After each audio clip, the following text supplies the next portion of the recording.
ಸ್ವಲ್ಪ ವರ್ಷಗಳ ಹಿಂದೆ ಸ್ಯಾಂಡಲ್ವುಡ್ನ ಇಬ್ಬರು ನಾಯಕಿಯರು ಸಿಕ್ಕಾಪಟ್ಟೆ ಆಳಿದ್ರು ಅಂತ ಹೇಳಿದರೆ ತಪ್ಪಾಗಲಿಕ್ಕಿಲ್ಲ. ಅದರ ಹಿಂದೆ ಅನೇಕ ನಟಿಯರು, ದಿಗ್ಗಜ ನಟಿಯರು ಇದ್ರೂ ಕೂಡ ಇತ್ತೀಚಿನ ಜನ್ರೇಷನ್ನಲ್ಲಿ ಈ ನಟಿಯರು ಮಾತ್ರ ಸ್ಯಾಂಡಲ್ವುಡ್ನಲ್ಲಿ ಸಿಕ್ಕಾಪಟ್ಟೆ ಫೇಮಸ್ ಆದರು. ಕೇವಲ ಸ್ಯಾಂಡಲ್ವುಡ್ಗೆ ಮಾತ್ರ ಸೀಮಿತವಾಗಿರದೆ ಟಾಲಿವುಡ್ಡು ಹಾಗೆಯೇ ಬೇರೆ ಬೇರೆ ಭಾಷೆಗಳಲ್ಲೂ ಕೂಡ ಮಿಂಚ್ತಾರೆ ಅನ್ನುವಂಥ ಹೆಬ್ಬಯಕೆ ಇತ್ತು. ಅದೇ ಥರ ಇಬ್ಬರೂ ಹೆಸರು ಮಾಡಿದ್ರು. ಯಾವ ಥರ ಅಂದರೆ ಈಗ ಹೀರೋಗಳ ನಡುವೆ ಹೇಗೆ ಸ್ಟಾರ್ ವಾರ್ ಅನ್ನೋದು ಇದೆಯೋ ಆಗಲೇ ಇವರಿಬ್ಬರ ನಡುವೆ ಸ್ಟಾರ್ ವಾರ್ ಅನ್ನೋದು ಇತ್ತು. ಇಬ್ಬರ ಫ್ಯಾನ್ಸ್ಗಳು ಕೂಡ ಕಿತ್ತಾಡ್ಕೊಳ್ತಾ ಇದ್ರು, ನಮ್ಮ ಹೀರೋಯಿನ್ನೇ ಮೇಲು ಅಂತ. ಸೊ ಅಷ್ಟರ ಮಟ್ಟಿಗೆ ಇವರ ಫ್ಯಾನ್ ಕ್ರೇಜ್ ಇತ್ತು. ಅದೇ ರಮ್ಯಾ ಮತ್ತು ರಕ್ಷಿತಾ ಇಬ್ಬರೂ ಕೂಡ ಅಪ್ಪು ಜೊತೆಗೆ ಸಿನಿಮಾ ಮಾಡಿಕೊಂಡು ಇಂಡಸ್ಟ್ರಿಗೆ ಎಂಟ್ರಿ ಕೊಟ್ಟರು ಕೂಡ ಒಂದೇ ಟೈಮಲ್ಲಿ ಎಂಟ್ರಿ ಕೊಟ್ಟಿದ್ದರಿಂದ ಇಬ್ಬರ ಕ್ರೇಜ್ ಅಷ್ಟರ ಮಟ್ಟಿಗೆ ಸಿಕ್ಕಾಪಟ್ಟೆ ಇತ್ತು ಅಂತ ಹೇಳಿದ್ರೆ ತಪ್ಪಾಗಲಿಕ್ಕಿಲ್ಲ. ಆದರೆ ಈಗ ರಕ್ಷಿತಾ ಫ್ಯಾನ್ಸ್ಗೆ ಒಂದು ಬೇಸರದ ಸುದ್ದಿ ಇದೆ. ಯಾಕಂದರೆ ಅವರು ಸಿನಿಮಾನ ಮಾಡ್ತಾ ಇಲ್ಲ ಅಂತ. ಆದರೆ ರಕ್ಷಿತಾ ಅವರು ತಮ್ಮ ಜೀವನದಲ್ಲಿ ತೆಗೆದುಕೊಂಡಂಥ ಒಂದಷ್ಟು ನಿರ್ಧಾರಗಳು ಅವರ ಲೈಫನ್ನು ಡಿಸ್ಟರ್ಬ್ ಮಾಡ್ತು ಅಂತ ಕೂಡ ಕೆಲವರು ಅಂದ್ಕೊಳ್ತಾರೆ. ಇವತ್ತು ರಮ್ಯಾ ರಕ್ಷಿತಾ ಜೊತೆಗೆ ಸ್ಯಾಂಡಲ್ವುಡ್ಗೆ ಎಂಟ್ರಿ ಕೊಟ್ಟರು ಕೂಡ ಆಗ ಹೇಗಿದ್ರೋ ಈಗಲೂ ಕೂಡ ಅದೇ ಚಾಮ್ ಇದೆ, ಅದೇ ಗ್ಲೋನೆಸ್ ಇದೆ. ಇನ್ನು ಬರ್ತಾ ಬರ್ತಾ ಹುಡುಗಿ ಆಗ್ತಿದ್ದಾರೆ ಏನೋ ಅಂತ ಅನಿಸೋಕೆ ಶುರುವಾಗಿದೆ. ಕೇವಲ ಸಿನಿಮಾ ಮಾತ್ರ ಅಲ್ಲದೆ ರಾಜಕೀಯವಾಗಿಯೂ ಕೂಡ ಹೆಸರನ್ನು ಮಾಡಿರುವಂತಹ ರಮ್ಯಾ ಸಂಸದೆಯಾಗೂ ಕೂಡ ಕೆಲಸ ಮಾಡಿದ್ರು. ಸಿನಿಮಾ ಇಂಡಸ್ಟ್ರಿಯನ್ನೇ ಬಿಟ್ಟು ರಾಜಕೀಯವಾಗಿಯೂ ಕೂಡ ಹೆಸರು ಮಾಡೋದಕ್ಕೆ ಶುರು ಮಾಡಿದ್ರು. ಆದರೆ ಹೀರೋಯಿನ್ ಮೆಟೀರಿಯಲ್ ಯಾರು ಅಂತ ನಿಮಗೆ ಈಗಲೂ ಕೂಡ ನೀವು ಯಾರನ್ನಾರು ಕೇಳಿದ್ರೆ ಅದು ರಮ್ಯಾ ಅಂತ ಹೇಳ್ತಾರೆ. ಈಗ ನಿಂತ್ಕೊಂಡು ಸಿನಿಮಾ ಮಾಡಿದ್ರು ಕೂಡ ಪಕ್ಕ ಅದು ಹಿಟ್ ಆಗುತ್ತೆ. ಜೊತೆಗೆ ಕೋಟಿ ಕೋಟಿ ಸಂಭಾವನೆಯನ್ನು ಪಡ್ಕೊಳ್ಳುವಂಥ ಕೆಪಾಸಿಟಿ ಇರುವಂಥ ನಾಯಕಿ ಅಂತ ಅಂದರೆ ಅದು ರಮ್ಯಾ. ಅದಕ್ಕೆ ಅವರನ್ನು ಸುಮ್ಮನೆ ಸ್ಯಾಂಡಲ್ವುಡ್ ಕ್ವೀನ್ ಅಂತ ಕರೆಯಲ್ಲ. ಅವತ್ತು ಯಾವ ವರ್ಚಸ್ಸಿತ್ತೋ ಇವತ್ತು ಅದೇ ವರ್ಚಸ್ಸಿದೆ. ಅವತ್ತು ಮುಖದಲ್ಲಿ ಯಾವ ಕಾಂತಿ ಇತ್ತೋ ಇವತ್ತಿಗೂ ಮುಖದಲ್ಲಿ ಅದೇ ಕಾಂತಿ ಇದೆ. ನಾನು ಸಿನಿಮಾ ಮಾಡಲ್ಲ, ಸಿನಿಮಾ ಇಂಡಸ್ಟ್ರಿಯಲ್ಲಿ ಇಲ್ಲ, ಪೊಲಿಟಿಕಲ್ ಆಗಿ ನಾನು ಮೂವ್ ಆಗಿಬಿಟ್ಟಿದ್ದೇನೆ, ಸೊ ದಪ್ಪ ಆದರೂ ಪರವಾಗಿಲ್ಲ, ಹೆಂಗಿದ್ರೂ ಪರವಾಗಿಲ್ಲ, ಇದ್ಯಾವುದನ್ನು ಕೂಡ ತಲೆಗೆ ಹಚ್ಕೊಳ್ಳಲ್ಲ. ನಾನು ಹೀರೋಯಿನ್ ಆಗಿದ್ದೆ, ತುಂಬ ಚೆನ್ನಾಗಿರಬೇಕು ಅನ್ನುವಂಥದ್ದು, ಬ್ಯೂಟಿ ಬಗ್ಗೆ ಹೆಚ್ಚಿನ ರೀತಿಯಾದಂಥ ಕಾಳಜಿಯನ್ನು ವಹಿಸ್ತಾರೆ ಅಂತ ಕಾಣುತ್ತೆ. ಆ ಕಾರಣಕ್ಕಾಗಿ ರಮ್ಯಾನ ನೋಡ್ತಾ ಇದ್ದರೆ ಮೋಹಕ ತಾರೆ, ಸ್ಯಾಂಡಲ್ವುಡ್ನ ಕ್ವೀನು ಮತ್ತೆ ಮತ್ತೆ ನೋಡಬೇಕು ಅಂತ ಅನಿಸೋದು. ಬರ್ತಾ ಬರ್ತಾ ಇವರು ಯೌವನ ಮತ್ತಷ್ಟು ಚೆನ್ನಾಗಿ ಆಗ್ತಿರೋದಕ್ಕೆ ಕಾರಣ ಏನು ಅಂತ ಅನೇಕರು ಹುಡ್ಕೊಂಡು ಹೋಗ್ತಾರೆ. ಅದೇ ರೀತಿಯಾಗಿ ರಮ್ಯಾ ರಕ್ಷಿತಾ ಕಾಲದಲ್ಲಿ ಇನ್ನೊಂದು ಹೆಸರು ಮಾಡಿದಂಥ ಸುದ್ದಿ ಅಂತಂದರೆ ಅದು ರಾಧಿಕಾ ಕುಮಾರಸ್ವಾಮಿ. ಎಲ್ರಿಗೂ ಗೊತ್ತಿರೋ ಹಾಗೇನೆ ಅವಾಗ ಅದನ್ನು ರಾ ಕಾಲ ಅಂತಲೇ ಕರಿತಾ ಇದ್ರು, ರಮ್ಯಾ ರಕ್ಷಿತಾ ರಾಧಿಕಾ ಅಂತ. ಇವರಿಬ್ಬರ ನಂತರ ಕೆಲವು ವರ್ಷದ ಗ್ಯಾಪ್ನಲ್ಲಿ ಬಂದವರೇ ರಾಧಿಕಾ ಕುಮಾರಸ್ವಾಮಿ. ರಾಧಿಕಾ ಕುಮಾರಸ್ವಾಮಿ ಕೂಡ ಅದೇ ಥರದೊಂದು ಬ್ಯೂಟಿನ ಮೇಂಟೈನ್ ಮಾಡ್ಕೊಂಡು ಬಂದಿದ್ದಾರೆ ಅಂತ ಹೇಳಿದ್ರೆ ತಪ್ಪಾಗಲಿಕ್ಕಿಲ್ಲ. ಅವತ್ತಿಗಿಂತ ಇವತ್ತು ಇನ್ನೂ ಚೆನ್ನಾಗಿದ್ದಾರೆ. ಈಗಲೂ ಹೀರೋಯಿನ್ ಯಾರಾದರೂ ಚೆನ್ನಾಗಿದ್ದಾರೆ ಅಂತಂದರೆ ನಮಗೆ ನೆನಪಾಗೋದೆ ರಾಧಿಕಾ ಕುಮಾರಸ್ವಾಮಿ ಅಂತ ಹೇಳಿದ್ರೆ ತಪ್ಪಾಗಲಿಕ್ಕಿಲ್ಲ. ಸೊ ರಾಧಿಕಾ ಕೂಡ ತಮ್ಮ ಫಿಗರನ್ನು ತುಂಬ ಚೆನ್ನಾಗಿ ಮೇಂಟೈನ್ ಮಾಡ್ಕೊಂಡು ಬಂದಿದ್ದಾರೆ. ನಾವು ಹಾಗೆ ನೋಡಿದ್ರೆ ರಮ್ಯಂಗೇನು ಮದುವೆ ಆಗಿಲ್ಲ ಬಿಡಿ, ಹೇಗೋ ಫಿಸಿಕ್ಸ್ ಮೇಂಟೈನ್ ಮಾಡಿದ್ದಾರೆ, ಮಕ್ಕಳಾಗಿಲ್ಲ, ಅದಕ್ಕೆ ಅವರು ಅಷ್ಟು ಚೆನ್ನಾಗಿದ್ದಾರೆ ಅಂತ ಹೇಳ್ಬೋದು. ಆದರೆ ರಾಧಿಕಾ ವಿಚಾರದಲ್ಲಿ ನಾವು ನೋಡೋದಾದರೆ ಮಗಳು ಕೂಡ ಎದೆಗೆತ್ತರಕ್ಕೆ ಬೆಳೆದು ನಿಂತಿದ್ದಾರೆ. ಆದರೂ ರಾಧಿಕಾ ಹೇಗೆ ಬರ್ತಾ ಬರ್ತಾ ಇಷ್ಟು ಕ್ಯೂಟ್ ಆಗ್ತಿದ್ದಾರೆ, ಇಷ್ಟು ಬ್ಯೂಟಿಯಾಗಿ ಕಾಣ್ತಿದ್ದಾರೆ ಅಂತ ಅನಿಸುತ್ತೆ. ಆದರೆ ಯಾಕೆ ಈ ವಿಚಾರ ಈಗೆಲ್ಲ ಚರ್ಚೆ ಆಗ್ತಿದೆ ಅಂತಂದರೆ ಅದು ರಕ್ಷಿತಾಗೋಸ್ಕರ. ಹೌದು, ಒಂದು ಕಾಲದಲ್ಲಿ ರಕ್ಷಿತನ ನೋಡಿದ್ರೆ ಎಷ್ಟು ಮುದ್ದಾದ ಮುಖ ಅಂತ ಅನಿಸ್ತಿತ್ತು. ಮತ್ತೆ ಮತ್ತೆ ಮತ್ತೆ ರಕ್ಷಿತಾ ಅವರನ್ನು ನೋಡಬೇಕು ಅಂತ ಅನಿಸ್ತಾ ಇತ್ತು. ಲೇಡಿ ಸೂಪರ್ ಸ್ಟಾರ್ ಅಂತ ಅಂದರೆ ಅದು ರಕ್ಷಿತಾ ಅಂತ ಅನ್ನಿಸ್ತಾ ಇತ್ತು. ಅದು ನಟನೆ ಆಗಿರಲಿ, ಡ್ಯಾನ್ಸ್ ಆಗಿರಲಿ, ಆ್ಯಟಿಟ್ಯೂಡ್ ಆಗಿರಲಿ, ಎಲ್ಲದರಲ್ಲೂ ಕೂಡ ರಕ್ಷಿತಾ ಅಂತಂದರೆ ಅದಕ್ಕೆ 100/100 ಅಂತ ಹೇಳಿದ್ರೆ ತಪ್ಪಾಗಲಿಲ್ಲ. ಇವತ್ತಿಗೂ ರಕ್ಷಿತನನ್ನು ಬೀಟ್ ಮಾಡೋದಕ್ಕೆ ಅಥವಾ ಮ್ಯಾಚ್ ಮಾಡೋದಕ್ಕೆ ನಮ್ಮ ಸ್ಯಾಂಡಲ್ವುಡ್ನಲ್ಲಿ ಯಾವ ನಟಿಯರಿಗೂ ಕೂಡ ಆಗಿಲ್ಲ ಅಂತಂದರೆ ಅವರ ಕಣ್ಣೋಟ ಆಗಿರ್ಬೋದು, ಅವರ ಡ್ಯಾನ್ಸ್ ಆಗಿರ್ಬೋದು, ಅವರ ಮೈಮಾಟ ಆಗಿರ್ಬೋದು, ಎಲ್ಲವೂ ಕೂಡ ಚೆನ್ನಾಗಿತ್ತು.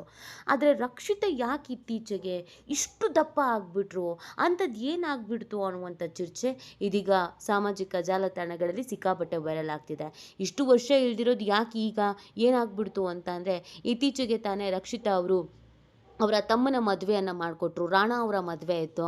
ಸೊ ಆ ಮದುವೆ ಕಾರ್ಯಕ್ರಮದಲ್ಲಿ ರಕ್ಷಿತಾ ಅವರು ಒಂದಷ್ಟು ಶಾಸ್ತ್ರಗಳಲ್ಲಿ ಓಡಾಡಿಕೊಂಡು ಫೋಟೋಸ್ಗಳಿಗೆ ಪೋಸ್ ಕೊಟ್ಟಿದ್ದಾಗಿರ್ಬೋದು, ವಿಡಿಯೋಗಳಲ್ಲಿ ಕಾಣಿಸ್ಕೊಂಡಾಗಿರ್ಬೋದು, ಇದೆಲ್ಲವೂ ಸಾಮಾಜಿಕ ಜಾಲತಾಣಗಳಲ್ಲಿ ಸಿಕ್ಕಾಪಟ್ಟೆ ವೈರಲ್ ಆಗೋಕ್ಕೆ ಶುರುವಾಯಿತು. ಒಂದಷ್ಟು ರಿಯಾಲಿಟಿ ಶೋಗಳಲ್ಲಿ ಕಾಣಿಸ್ಕೊಂಡ್ರೂ ಕೂಡ ಅಪ್ಪರ್ ಬಾಡಿ ಕಾಣಿಸ್ತಾ ಇತ್ತು, ಲೋವರ್ ಬಾಡಿ ಕಾಣಿಸ್ಕೊಳ್ತಾ ಇರಲಿಲ್ಲ. ಹಾಗಾಗಿ ರಕ್ಷಿತಾ ದಪ್ಪ ಇದ್ದಾರೆ ಅನ್ನೋದು ಮಾತ್ರ ಗೊತ್ತಾಗ್ತಾ ಇತ್ತು. ಆದರೆ ಇತ್ತೀಚೆಗೆ ಅವರ ತಮ್ಮನ ಮದುವೆ ಮಾಡಿದಂಥ ಹಿನ್ನೆಲೆಯಲ್ಲಿ ಅನೇಕ ಕಾರ್ಯಕ್ರಮಗಳಲ್ಲಿ ಅನೇಕ ಅನೇಕ ಶಾಸ್ತ್ರಗಳಲ್ಲಿ ಅವ್ರು ಇದ್ದಿದ್ದರಿಂದ ಆ ವಿಡಿಯೋಸ್ಗಳು ಸಾಮಾಜಿಕ ಜಾಲತಾಣಗಳಲ್ಲಿ ಸಿಕ್ಕಾಪಟ್ಟೆ ಓಡಾಡೋದಕ್ಕೆ ಶುರು ಆಯಿತು. ಹಾಗಾಗಿ ಅದಾದಮೇಲೆ ಡಾಲಿ ಧನಂಜಯ್ ಅವರ ಮದುವೆ ಆಗಿರ್ಬೋದು, ಹೀಗೆ ದರ್ಶನ್ ಅವರನ್ನು ಭೇಟಿ ಮಾಡಿದ್ದಾಗಿರ್ಬೋದು, ಇದೆಲ್ಲದರಲ್ಲೂ ನೋಡಿದಾಗ ನಿಜವಾಗ್ಲೂ ಇದು ರಕ್ಷಿತನ ಅನ್ಸೋಕ್ಕೆ ಶುರು ಆಗಿತ್ತು.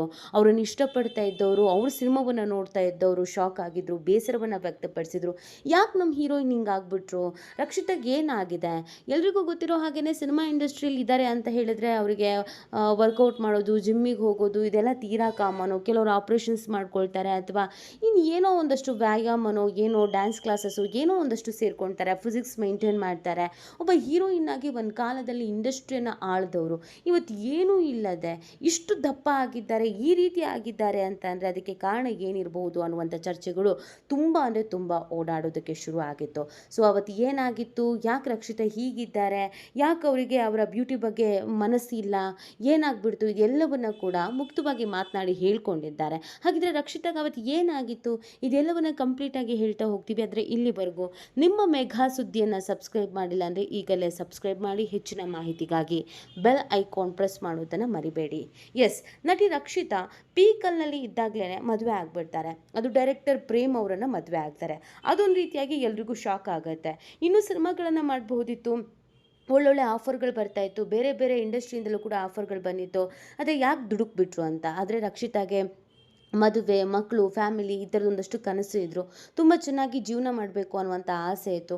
ಆ ಕಾರಣಕ್ಕಾಗಿ ಪ್ರೀತಿಸಿ ಮದುವೆ ಆಗ್ತಾರೆ. ಅದು ಒಂದು ಶಾಕಿಂಗ್ ವಿಚಾರ.